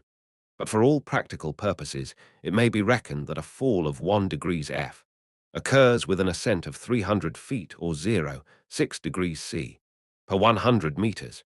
It is usually more in summer than in winter. For example, in temperate latitudes, in summer, an ascent of only 280 feet will cause the temperature to drop by 1 degrees F, whereas in winter it requires 400 feet. Similarly, the lapse rate is greater by day than at night, greater on elevated highlands than on level plains. In tropical countries where the sea level temperature is 80 degrees F, a town that is located at a height of 4.5 feet, shown as X in Fig. 108, will record a mean temperature of 65 degrees F. 3. Continentality. Land surfaces are heated more quickly than water surfaces because of the higher specific heat of water. In other words, it requires only 1/3 as much energy to raise the temperature of a given volume of land by 1 degrees F, as it does for an equal volume of water. This accounts for the warmer Fig. 108, the lapse rate. The effect of altitude on mean annual temperature in a tropical area. 106 maritime T0, asterisk Fijian Fig. 109, the warming effect of warm ocean currents and prevailing winds on coastal regions with a maritime climate in temperate latitudes, summers, colder winters and greater range of temperature of continental interiors as compared with maritime districts. 4. Ocean currents and winds. Both ocean currents and winds affect temperature by transporting their heat or coldness into adjacent regions. Fig. 109. Ocean currents like the Gulf Stream or the North Atlantic Drift warm the coastal districts of Western Europe, keeping their ports ice-free. Ports located in the same latitude but washed by cold currents, such as the cold Labrador Current off northeast Canada, are frozen for several months. Cold currents also lower the summer temperature, particularly when they are carried landwards by onshore winds. On the other hand, onshore westerlies convey much tropical warm air to temperate coasts, especially in winter. The westerlies that come to Britain and Norway tend to be cool winds in summer and W-arm winds in winter, and are most valuable in moderating the climate. Local winds, e.g. Foehn, Chinook, Sirocco, Mistral, also produce marked changes in temperature. 5. Slope, shelter and aspect.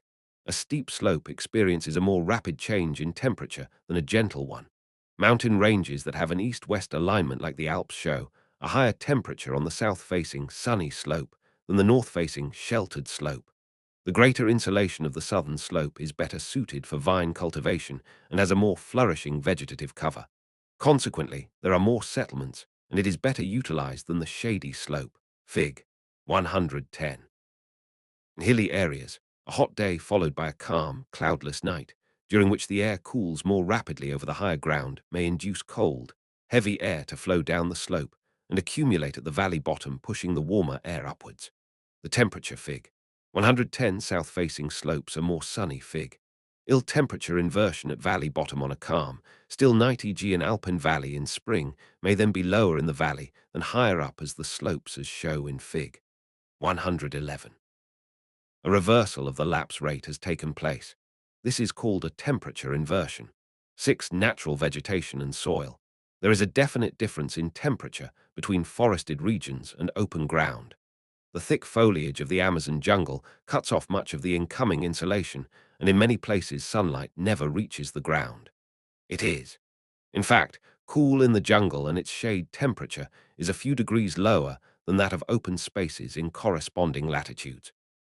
During the day, trees lose water by evapotranspiration so that the air above is cooled. Relative humidity increases and mist and fog may form. Light soils reflect more heat than darker soils, which are better absorbers. Such soil differences may give rise to slight variations in the temperature of the region. As a whole, dry soils like sands are very sensitive to temperature changes, whereas wet soils like clay retain much moisture and warm up or cool down more slowly. Downloaded from Shashidthaka 23 blog. Com 107 Precipitation. Types of precipitation. If air is sufficiently cooled below dew point, tiny drops of water vapor will condense around dust particles. When they float about as masses of minute water droplets or ice crystals at a considerable height above sea level, they form clouds, cirrus, cumulus, or stratus. When condensation occurs at ground level without necessarily resulting in rain, haze, mist, or fog are formed. In higher latitudes or altitudes, where condensation of water vapor may take place in the atmosphere at temperatures below freezing point, snow falls, either as feathery flakes or individual ice crystals. If the moist air ascends rapidly to the cooler layers of the atmosphere, the water droplets freeze into ice pellets and fall to the earth as hail or hailstones. As more and more supercooled water drops accumulate around a hailstone, it increases steadily in size. Some of them weigh as much as 2 pounds. In a severe hailstorm, the hailstones do great damage to crops and buildings. Very often, the ice pellets exist as frozen raindrops, melting and refreezing on their way down. This forms sleet. It is only when the droplets in clouds coalesce into larger drops between 0.2 and 6 that rain falls. Rainfall. Types of rainfall. There are 3 major types of rainfall. 1. Convectional rainfall. This type of rainfall is most common in regions that are intensely heated, either during the day, as in the tropics, or in the summer, as in temperate interiors. When the Earth's surface is heated by conduction, moisture-laden vapor rises because heated air always expands and becomes Fig. 112. Convection rainfall. 108. Lighter. Air rises in a convection current after a prolonged period of intense heating. Fig. 112. In ascending, its water vapor condenses into cumulonimbus clouds with a great vertical extent. This probably reaches its maximum in the afternoon when the convectional system is well developed. Hot, ricin air has great capacity for holding moisture, which is abundant in regions of high relative humidity. As the air rises, it cools, and when saturation point is reached, torrential downpours occur, often accompanied by thunder and lightning. The summer showers in temperate regions are equally heavy with occasional thunderstorms. These downpours may not be entirely useful for agriculture because the rain is so intense that it does not sink into the soil but is drained off almost immediately. 2. Orographic or relief rain. Unlike convectional rain, which is caused by convection currents, orographic rain is formed wherever moist air is forced to ascend a mountain barrier. It is best developed on the windward slopes of mountains where the prevailing moisture-laden winds come from the sea. The air is compelled to rise as shown in Fig. 113, and is thereby cooled by expansion in the higher altitudes and the subsequent decrease in atmospheric pressure. Further ascent cools the air until the air is completely saturated. Relative humidity is 100%. Condensation takes place, forming clouds and eventually rain. Since it is caused by the relief of the land, it is also known as relief rain. Much of the precipitation experienced on the windward slopes of the northeast of West Malaysia, western New Zealand, western Scotland and Wales, and the Assam hills of the Indian subcontinent is relief rain. Fig. 114. Cyclonic or frontal rain, depression. At the convergence of warm and cold air, B. Warm air rises over cold air. C. Cold air eventually pushes up. Cyclonic rain occurs warm air, and the sky is clear again on descending the leeward slope. A decrease in altitude increases both the pressure and the temperature. The air is compressed and warmed. Consequently, the relative humidity will drop. There is evaporation and little or no precipitation. The area in the lee of the hills is termed the rain shadow area. The effects of rain shadow are felt on the Canterbury Plain of South Island, New Zealand, and the western slopes of the northern and central Andes, and in many other areas. 3. Cyclonic or frontal rain. This type of rainfall is independent of relief or convection. It is purely associated with cyclonic activity, whether in the temperate regions, depressions, or tropical regions, cyclones. Basically, it is due to the convergence, meeting, of two different air masses with different temperatures and other physical properties. As cold air is denser, it tends to remain close to the ground. The warm air is lighter and tends to rise over the cold air as shown in Fig. 114. In ascent, pressure decreases, the air expands and cools, condensation takes place, and light showers called cyclonic or frontal rain occur. The heavier and colder air masses eventually pushes up the warmer and lighter air, and the sky is clear again. Pressure and planetary winds, world pressure belts. We studied in Chapter 11 the circulation of waters in the oceans and noted that they follow a regular pattern, flowing from the poles equatorwards and from the equator polewards. In the same way, there is also a circulation, all air over the surface of the Earth caused by the differences in pressure. Along the equator, and within 5 degrees north and south, is the equatorial low-pressure belt, where there is intense heating, with expanding air and ascending convection currents. This equatorial belt is often termed the doldrums, because sailors in the olden days often found themselves becalmed here. It is a zone of wind convergence. About 30 degrees N and S occur the subtropical high-pressure belts, where the air is comparatively dry and the winds are calm and light. It is a region of descending air currents or wind divergence and anticyclones. It is frequently referred to as the horse latitudes. Around the latitudes, 60 degrees N and S are two temperate low-pressure belts, which are also zones of convergence with cyclonic activity. The subpolar low-pressure areas are best developed over the oceans, where temperature differences between summer and winter are negligible. At the north and south poles, 90 degrees N and S, where temperatures are permanently low, are the polar high-pressure belts. Unlike the water masses of the high latitudes in the southern hemisphere, high pressures of the corresponding latitudes in the northern hemisphere are a little complicated by the presence of much land. Some pressure differences between summer and winter can be expected. The planetary winds. Within this pattern of permanent pressure belts on the globe, winds tend to blow from the high-pressure belts to the low-pressure belts as the planetary winds. Instead of blowing directly from one pressure belt to another, however, the effect of the rotation of the Earth, Coriolis force, tends to deflect the direction of the winds. In the northern hemisphere, winds are deflected to their right, and in the southern hemisphere to their left, as shown in Fig. 115. This is known as Ferrel's Fig. 115. The distribution of world pressure belts and planetary winds law deflection. The Coriolis force is absent along the equator, but increases progressively towards the poles. For this reason, winds blowing out from the subtropical high-pressure belt in the northern hemisphere towards the equatorial low become northeast trade winds, and those in the southern hemisphere become the southeast trade winds. These trade winds are the most regular of all the planetary winds. They blow with great force and in a constant direction. They were thus helpful to early traders. Who depended on the wind when sailing the high seas, hence the name trade winds. Since they blow from the cooler subtropical latitudes to the warmer tropics, they have great capacity for holding moisture. In their passage across the open oceans, they gather more moisture and bring heavy rainfall to the east coasts of continents within the tropics. As they are offshore on the west coast, these regions suffer from great aridity and form the trade wind hot deserts of the WWLD, e.g. the Sahara, Kalahari, Atacama and the Great Australian Deserts. From the subtropical high-pressure belts, winds blow towards the temperate low-pressure belts as the variable westerlies. Under the effect of the Coriolis force, they become the southwesterlies in the northern hemisphere and the northwesterlies, in the southern hemisphere. They are more variable in the northern hemisphere, but they play a valuable role in carrying warm equatorial waters and winds to western coasts of temperate lands. This warming effect and other local pressure differences have resulted in a very variable climate in the temperate zones, dominated by the movements of cyclones and anticyclones.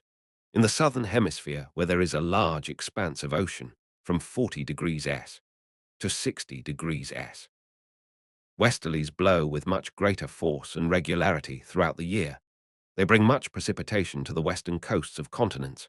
The weather is damp and cloudly, and the seas are violent and stormy. It is thus usual for seafarers to refer to the westerlies as the roaring 40s, furious 50s, and shrieking or stormy 60s, according to the varying degree of storminess in the latitudes in which they blow. It must be pointed out that not all the western coasts of the temperate zone receive westerlies throughout the year. Some of them, like California, Iberia, central Chile, southern Africa, and southwestern Australia, receive westerlies only in winter. This is caused by the shifting of the wind belts at such regions which lie approximately between the latitudes 30 degrees and 40 degrees N and S due to the Earth's inclination, as explained in Chapter 1. The Sun is shifting of wind belt in temperate latitude Fig. 116.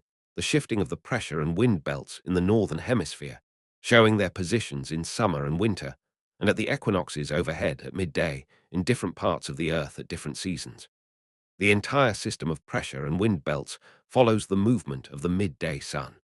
In June, when the overhead sun is over the Tropic of Cancer, all the belts move about 5 degrees north of their average position. The Mediterranean parts of the southern continents then come under the influence of the westerlies and receive rain in June, winter in the southern hemisphere. In the same manner, when the sun is overhead at the Tropic of Capricorn in December, all the belts swing 5 degrees south of their average position. The Mediterranean parts of Europe and California then come under the influence of the westerlies and receive rain in December, winter in the northern hemisphere. This is illustrated in Fig. 116.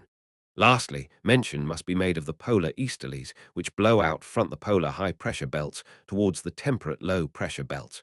These are extremely cold winds, as they come from the tundra and ice-cap regions. They are more regular in the south than in the north. Land and sea breezes and monsoons. Land and sea breezes are, in fact, monsoons on a smaller scale. Both are basically caused by differential heating of land and sea. The former in a diurnal rhythm and the latter in a seasonal rhythm. During the day, the land gets heated up much faster than the sea. Warm air rises, forming a region of local low pressure. The sea remains comparatively cool with a higher pressure, so a sea breeze blows in from sea to land. Its speed or strength is between 520 mph, and it is generally stronger in tropical than temperate regions. Its influence does not normally exceed 15 miles from the coast. It is most deeply felt when one stands facing the sea in a coastal resort. At night, the reverse takes place. As the land cools down much faster than the sea, the cold and heavy air produces a region of local inch R. The sea conserves its heat and remains quite warm. Its pressure is comparatively low. A hord sea thus blows out from land to sea. Fishermen in the tropics often take advantage of the outgoing land breeze and sail out with it. They return the next morning with the incoming sea breeze, complete with their catch. Land and sea breezes are illustrated in Fig. 117. In the same way, monsoons are caused. Rapid heating in the hot summer over most parts of India, for example, induces heated air to rise. The southwest monsoon from the surrounding ocean is attracted by the low pressure over the land and blows in, bringing torrential rain to the subcontinent. Similarly, in winter when the land is cold, the surrounding seas remain comparatively warm. High pressure is created over Indo-Pakistan, and the northeast monsoon blows out from the continent into the Indian Ocean and the Bay of Bengal. Fohn wind or Chinook wind. Both the Fohn and Chinook winds are dry winds experienced on the leeward side of mountains when descending air becomes compressed with increased pressure. The Fohn W and is experienced in the Valley S of the Northern Alps, particularly in Switzerland in spring. Chinook W-ins are experienced on the eastern slopes of the Rockies in USA and Canada in winter, as illustrated in Fig. 113. Air ascending the southern slopes of the Alps expands and cools. Condensation takes place when the air is saturated. Rain and even snow fall on the higher slopes. Fig. 117. A sea breeze day. B. Land breeze night. In descending the northern slope, the wind experiences an increase in pressure and temperature. The air IC asterisk NIPI SCD, and most of its moisture is lost, and the wind reaches the valley bottom as a dry hot wind, the Fohn. It may raise the temperature BV 15E to 30 degrees F. Within an hour, it melts snow and causes avalanches. In North America it is called Chinook, meaning the snow eater. But it has its blessings too. It hastens the growth of crops and fruits and thaws the snow-covered pastures. In the Rockies, the Chinook has been known to raise temperature by 35 CF within 15 minutes. The occurrence of frequent Chinooks means winter is mild.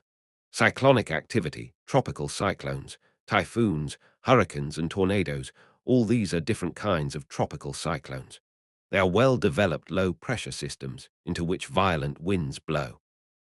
Typhoons occur in the China Sea, tropical cyclones in the Indian Ocean, hurricanes in the West Indian Islands in the Caribbean, tornadoes in the Guinea lands of West Africa and the southern SA, in which the local name of whirlwind is often applied, and willy-willies occur in northwestern Australia. Typhoons occur mainly in regions between 6 degrees and 20 degrees north and south of the equator and are most frequent from July to October. In extent, they are smaller than temperate cyclones and have a diameter of only 50 to 200 miles, but they have a much steeper tropical storm Judy off Southeast Asia Royal Observatory, Hong Kong Fig. 118, a tropical cyclone, a hurricane in the West Indies pressure gradient. Violent winds with a velocity of over 100 mph are common. The sky is overcast, and the torrential downpour is accompanied by thunder and lightning. In the wake of the typhoon, damage is widespread, e.g. in 1922, a typhoon that hurled huge W waves onto the Swatow coast drowned 50,000 people. The other tropical cyclones have similar characteristics and differ, perhaps, only in intensity, duration and locality. Hurricanes have calm, rainless centers where the pressure is lowest, about 965 mb. But around this eye, the wind strength exceeds force 12 of the Beaufort scale, 75 mph. Fig. 118. Dense dark clouds gather, and violent stormy weather lasts for several hours. A terrible hurricane struck Barbados in the West Indies in 1780, which nearly destroyed the whole island, tearing down buildings and uprooting trees. About 6,000 inhabitants were reported dead. Tornadoes are small but very violent tropical and subtropical cyclones in which the air is spiraling at a tremendous speed of as much as 500 mph. A 112 downloaded from Shashidthaka23 blog. Tornado appears as a dark funnel cloud 250 to 1.4 feet in diameter. As a tornado passes through a region, it writhes and twists, causing complete devastation within the limits of its passage. There is such a great difference in pressure that houses virtually explode. Tornadoes are most frequent in spring, but can occur at almost any time. Fortunately, they are not common in many countries, and their destructive effects are confined to a small area. Tornadoes are most typical of the USA and occur mainly in the Mississippi Basin. Cyclones. These are better known as depressions and are confined to temperate latitudes. The lowest pressure is in the center, and the isobars, as shown in climatic charts, are close together. Depressions vary from 150 to 2 miles in extent. They remain quite stationary or move several hundred miles in a day. The approach of a cyclone is characterized by a fall in barometric reading, dull sky, oppressive air and strong winds. Rain or snow falls, and the weather is generally bad. Winds blow inwards into regions of low pressure in the center, circulating in anticlockwise direction in the northern hemisphere and clockwise in the southern hemisphere. Fig. 119a. Chaos caused by a typhoon in Hong Kong Government Information Services, Hong Kong. Fig. 119 are a cyclone in the northern hemisphere, close isobars, anticlockwise winds. B, an anticyclone in the northern hemisphere, well-spaced isobars, winds blow in clockwise direction. Precipitation resulting from cyclonic activities is due to the convergence of warm tropical air and cold polar air. Fronts are developed and condensation takes place, forming either rain, snow, or sleet. Anticyclones. These are the opposite of cyclones, with high pressure in the center and the isobars far apart. The pressure gradient is gentle and winds are light. Anticyclones normally herald fine weather. Skies are clear, the air is calm, and temperatures are high in summer but cold in winter. Intense cooling of the lower atmosphere may result in thick fogs. Anticyclonic conditions may last for days or weeks and then fade out quietly. Winds in anticyclones blow outwards and are also subject to deflection, but they blow clockwise in the northern hemisphere and anticlockwise in the southern hemisphere. Fig. 119b. Climatic types and natural vegetation. It is necessary to divide the world into several climatic zones, each with its own climatic characteristics. Natural vegetation, forests, grasslands or deserts, crops, animals and human activities. Though the geographical characteristics may not be absolutely uniform in each climatic type, they have many things in common. Fig. 120 gives the scheme of the world's climatic types with their seasonal rainfall and natural vegetation. Chapter 15. The hot, wet equatorial climate distribution. The equatorial hot, wet climate is found between 5 degrees and 10 degrees north and south of the equator. Its greatest extent is found in the lowlands of the Amazon, the Congo, Malaysia, and the East Indies. Further away from the equator, the influence of the onshore trade winds gives rise to a modified type of equatorial climate with monsoonal influences. Within the tropics, the equatorial highlands have a distinctively cooler climate, modified by altitude, such as the Cameron Highlands in Malaysia, the Northern Andes, and the Kenyan Highlands in East Africa. Fig. 121 shows the regions of the world which experience the hot, wet equatorial climate. Climate temperature. The most outstanding feature of the equatorial climate is its great uniformity of temperature throughout the year. The mean monthly temperatures are always around 80 degrees F, with very little variation. There is no winter. Cloudiness and heavy precipitation help to moderate the daily temperature, so that even at the equator itself, the climate is not unbearable. In addition, regular land and sea breezes assist in maintaining a truly equable climate. The diurnal range of temperature is small, and so is the annual range. Fig. 122 and 122b show the rhythm of climate experienced in two different equatorial regions, one on a lowland, Kuala Lumpur, and the other on a highland, Bogota. The uniformity in temperature is apparent at once. Kuala Lumpur has its hottest month with 80 degrees F, and its coolest month with 78 degrees F. The annual range is not more than 2 degrees F. The mean monthly temperatures for Bogotá are comparatively low because of its altitudinal differences. It is located in the Andes, 8.73 feet above sea level. Its annual range is equally small, also 2 degrees F, 59 degrees F, minus 57 degrees F. The dotted line in the temperature graph shows its temperature reduced to sea level. Statistics taken from the various equatorial stations indicate that the annual range of temperature is small. Singapore, 3 degrees F. Jakarta L 8 degrees F. Quito 0-7 degrees F. Colombo 3-2 degrees F. Over the oceans, the range is even smaller, e.g. Jaluit in the Marshall Islands in the Pacific Ocean records a range in temperature of only 0-8 degrees F. Precipitation. Precipitation is heavy, between 60 inches and 100 inches, and well distributed through 0 UT the year. There is no month without rain, and a distinct dry season like those of the savanna or the tropical monsoon climates is absent. Instead, here are two periods of maximum rainfall, in April a degrees D, October as shown in Fig. 122 A and 122 B, which occur shortly after the equinovo least rain falls at the June and December solstices. FHE double rainfall peaks coinciding with the equinoxes are a characteristic feature of equatorial climates not found in any other type of climate. But this simple pattern may be upset by local conditions, e.g. Kota Baru. Kelantan receives most of its rainfall from the northeast monsoon at the end of the year, and Rangoon, Burma, from the southwest monsoon between June and September.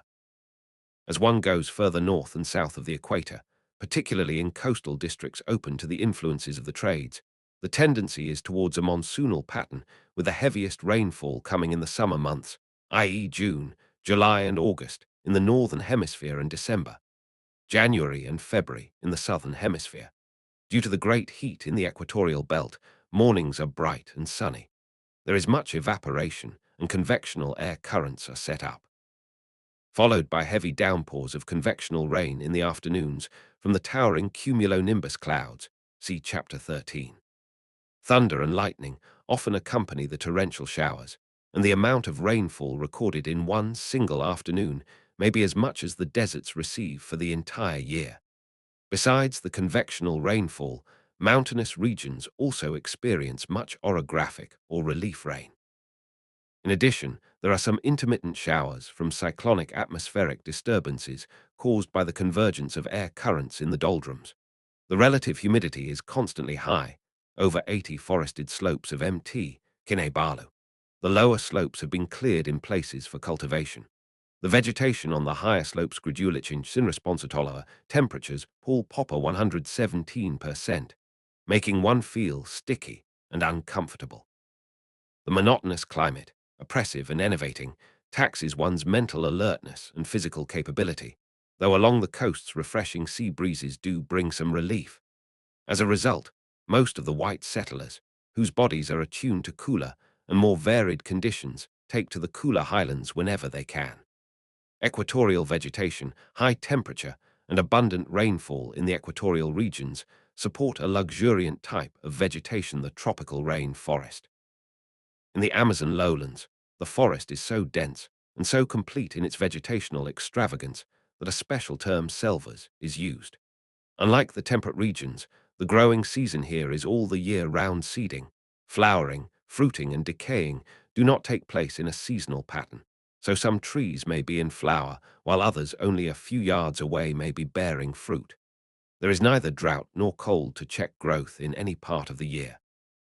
The characteristic features of the equatorial vegetation may be summarized as follows. 1. A great variety of vegetation. The equatorial vegetation comprises a multitude of evergreen trees that yield tropical hardwood, e.g. mahogany, ebony, greenheart, cabinet woods, and dyewoods. There are smaller palm trees, climbing plants like the lianas or rattan, which may be hundreds of feet long, and epiphytic and parasitic plants that live on other plants under the trees, grow a wide variety of ferns, orchids and lalang. 2. A distinct layer arrangement. From the air, the tropical ram forest appears like a thick canopy of liage, broken only where it is crossed by Larry rivers or cleared for cultivation.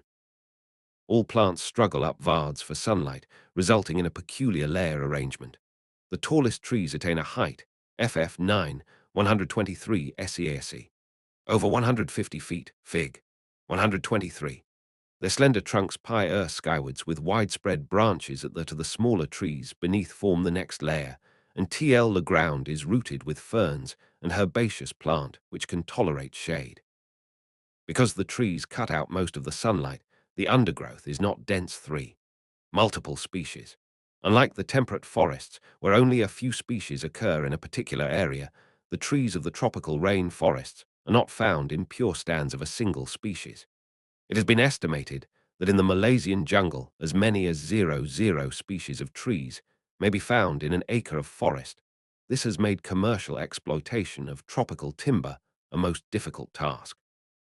Many of the tropical hardwoods do not float readily on water, and this makes haulage an expensive matter. It is therefore not surprising that many tropical countries are net timber importers. 4. Forest clearings. Many parts of the virgin tropical rain forests have been cleared either for lumbering or shifting cultivation. When these clearings are abandoned, less luxuriant secondary forests called belukar in Malaysia spring up. These are characterized by short trees and very dense undergrowth. In the coastal areas and brackish swamps, mangrove forests thrive. Life and development in the equatorial regions. The equatorial regions are generally sparsely populated. In the forests, most primitive people live as hunters and collectors, and the more advanced ones practice shifting cultivation. Food is so abundant in such a habitat that many people worry very it ear out the life of the next day. There are numerous animals, birds and reptiles that can be hunted serve the needs all the community. The ever-owing rivers and streams provide an inexhaustible fish that the people spear or trap. From the forest, they gather leaves, fruits, nuts, and degrees RFSLP row ucts. 1 degrees the Amazon basin, the NE and TNEs collect W-filled rubber. In the Congo basin F. 6 RV my CS. Allure nuts and D, the jungles of Malaysia, 1 and S, asli make all sorts of cane products, and I lem to people in villages and towns. In the rings for shifting cultivation, crops like manioc I, zar yams maize, bananas and groundnuts clear. No WN, the fertility is exhausted. The NLNT FRIK *1D end, they move on to a new M. URM MG practices are becoming more, and with JF spread C Ven Ammon G backward tribes. 118 harvesting oil palm fruits in Malaysia plantations have been established, especially in Java, Sumatra, Malaysia, West Africa, and Central America. The climate has proved to be very favorable for the cultivation of certain crops that are highly valued in the industrial West. The most outstanding is natural rubber, called Hevea brasiliensis.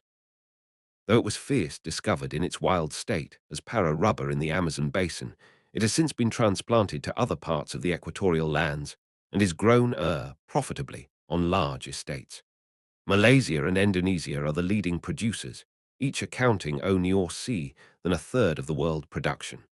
The IOM country, Brazil, exports practically no natural burr. The problems of tree diseases and the AC of commercial organization of the Indians in the Mazon lowlands have brought about this unexpected shift, all rubber cultivation. Another tropical crop that has achieved amazing success is cocoa. It is most extensively cultivated in West Africa, bordering the Gulf of Ni. The two most important producers are CRDNA and Nigeria. There is a keen demand for the degrees P and acreages are rapidly on the increase. Most 1E crop leaves West Africa for Europe or North America for the cocoa and chocolate inductive from the same area. Another crop, oil palm, are done equally well, and many countries outside Africa have now taken to its cultivation. Other crops that have been found suitable for the hot, wet equatorial climate and are extensively cultivated are coconuts, sugar, coffee, tea, tobacco, spices, cinchona, bananas, pineapples, and sago. Factors affecting the development of equatorial regions. 1. Equatorial climate and health. Under conditions, all excessive heel and high humidity man is subject to serious physical and mental handicaps. He perspires profusely and loses vigor and backslash in such an enervating environment. He exposes himself to such dangers as sunstroke and to such diseases as malaria and yellow fever. Consequently, his capacity law active WORC is greatly reduced and his resistance to diseases is much weakened, unless there is adequate provision for satisfactory sanitation. Physical and mental health are bound to be affected. Nowadays, malaria eradication schemes are in progress in most tropical areas and vaccines market gardening in Singapore. In many parts of the equatorial zone, intensive farming, possibly city dwellers with vegetables, is profitable primary production department. Singapore 119 have been developed to counteract other diseases. 2. Prevalence of bacteria and insect pests. The hot, wet climate which stimulates rapid plant growth also encourages the spread all insects and PCMS, as germs and bacteria are more easily transmitted through moist air. Equatorial conditions are ideal for the survival of such organisms. Insects and pests not only spread diseases, but are injurious to crops. They plague both men and animals. 3. Jungle hinders development and maintenance. The jungle is so luxuriant that it is quite a problem to clear a small patch of it, and even more difficult to maintain it. Lalang, tall grass, and thick undergrowth spring up as soon as the shade trees are cut, and unless they are weeded at regular intervals. They may choke crops and overwhelm estates. In the same way, roads and railways constructed through the equatorial lands have to cut through forests, dense thickets and swamps, and those who build and maintain them encounter wild animals, poisonous snakes and insects. Once completed, they have to be maintained at a high cost. Many remote parts of the Amazon basin, the Congo and Borneo, are without modem communication lines. The rivers form the only natural highways. 4. Rapid deterioration of tropical soil. It is a misconception that tropical soils are rich. In its virgin, untouched state, due to heavy leaf fail and the decomposition of leaves by bacteria, a thick mantle of humus makes the soil fairly fertile. This is clear from the shifting cultivators' heavy croppings in their newly cleared ladangs. But once the humus is used and the natural vegetative cover is removed, the torrential downpours soon wash out most of the soil nutrients. The soil deteriorates rapidly with subsequent soil erosion and soil impoverishment. One may quote the Indonesian island of Java as an exception, because of its rich volcanic ashes and the energetic local people. In Malaysia, Singapore and eastern Brazil, much progress has also been made in the development of the tropical lands through systematic planning and the will of the people to succeed. Difficulties in lumbering and livestock farming. As mentioned earlier, though the tropics have great potential in timber resources, commercial extraction is difficult. The trees do not occur in homogeneous stands. There are no frozen surfaces to facilitate logging, and the tropical hardwoods are sometimes too heavy to float in the rivers, even if these flow in the desired directions. 120 livestock farming is greatly handicapped by an absence of meadow grass, even on the highlands. The few animals like bullocks or buffaloes are kept mainly as beasts of burden. Their yield in milk or beef is well below those of the cattle in the temperate grasslands. The grass is so tall and coarse that it is not nutritious. In Africa, domesticated animals are attacked by tsetse flies that cause ngana, a deadly disease.